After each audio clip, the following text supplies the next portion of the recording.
Okay, welcome students here. What we are seeing here is a city where lake is there at the top. Then there are junctions J1, J2, J3, J4, J8. From junction to junction, a lot of roads are moving. So this is a good picture. Am I correct? This is what we call. This is what we call a graph. So a graph is nothing but the vertex are joined by an edge. The picture J1, J2, J3, J8 are the vertices, and they are joined by the edges. You see it in the picture there. Okay, right, now let us move on to the next picture. Now look at this. I'll minimize so that you will understand in a good way. Now look at this picture. Yes. So the above picture, you see down, both are equal. The joint we have taken as the vertices and the joining road as the lines. I mean the edges we say. So any picture like this can be put in this particular form mathematically. Now the joint or the junction we take as the vertices, and the joining line we are taking as the edges. Okay, so your graph is one which is a which consists of two sets. One is vertices and another one is the edges. Now coming to the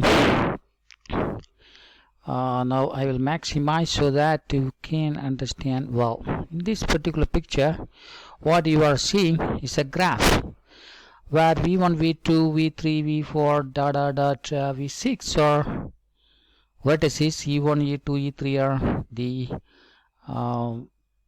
edges. And see that E4 and the E5 are called parallel edges. Okay, they are called parallel edges. And the E6 is a loop because starting point and ending point are equal. Okay, right. Now the definition, graph is called finite. Both V of and G of G are finite, and it is not finite is called an infinite graph. So both the vertex set, edge set should be finite, then we say that is a graph. Now look at this particular graph there. We can see that the vertices are connected by the loops or the edges. Parallel edges also we can see. Here is one parallel edges, here another parallel edges. Here is one loop, this is another loop. Okay, and this is a good picture for a graph. Now this is a simple graph. Why it is a simple graph? Because each vertex have edges. Okay, see, this is a good picture. Now this is V1, V2, V3, V4, and this is unlabeled. This is labeled, we say. Now basic concept, labeled and unlabeled simple graphs on three vertices. This is unlabeled last one, but these are labeled there. All consists of three vertices. Now look at this isomorphic graphs. Okay, isomorphic graph means there is a one-to-one connection between the first picture and second picture. P and H are two graphs. They are isomorphic because there is one-to-one connection. U1 and U2 are connected. There you can see that V2 and V10 are connected. Okay, then U1, U5 are connected, and here we can see that UV2, V6 are connected like that, and V6, U6, U8 are connected, and the same way here V3 and then V8 are connected. So they are isomorphic. So isomorphic means what? If G and H are any two graphs, then there exists a function pi from the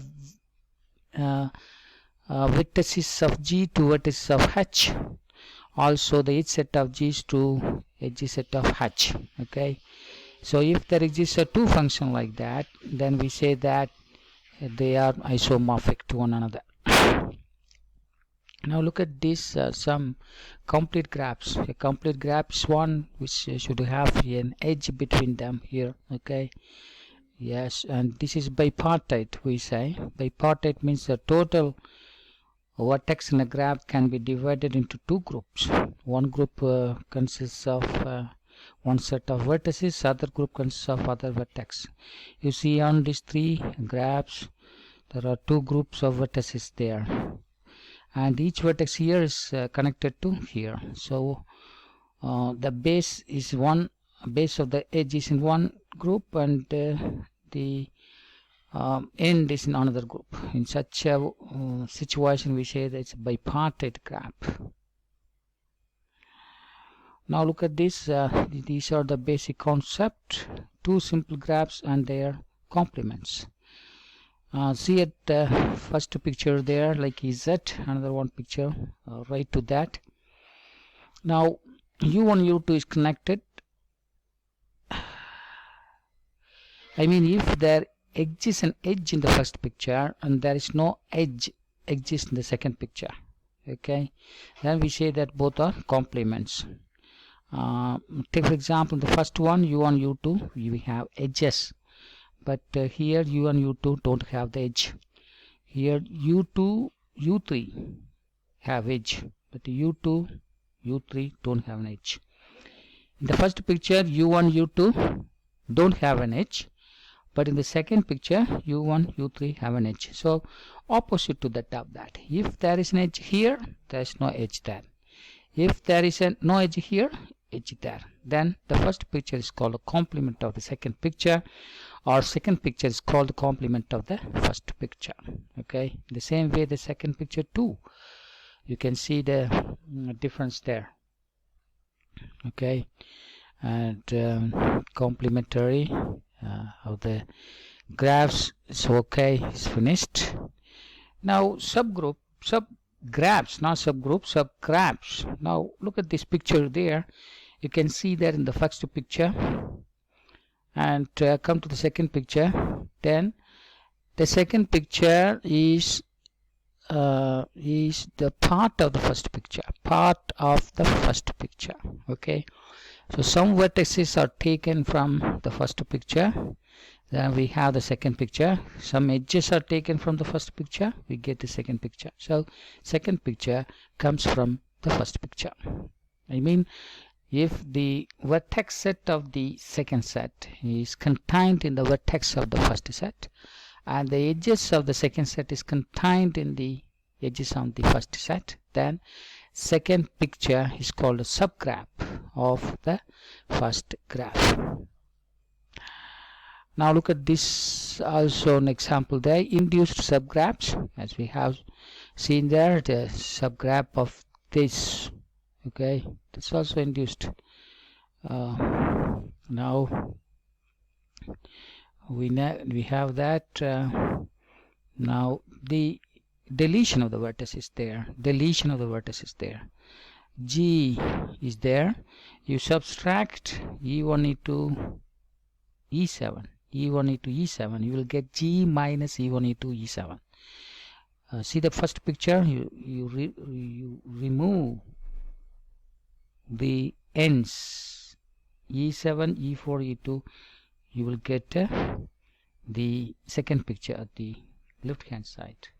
In the right hand side, if you remove V2 V5, you will get the right hand side picture. Okay, so with that we come to the end now, and in another video we will see the other topics. Okay, thank you.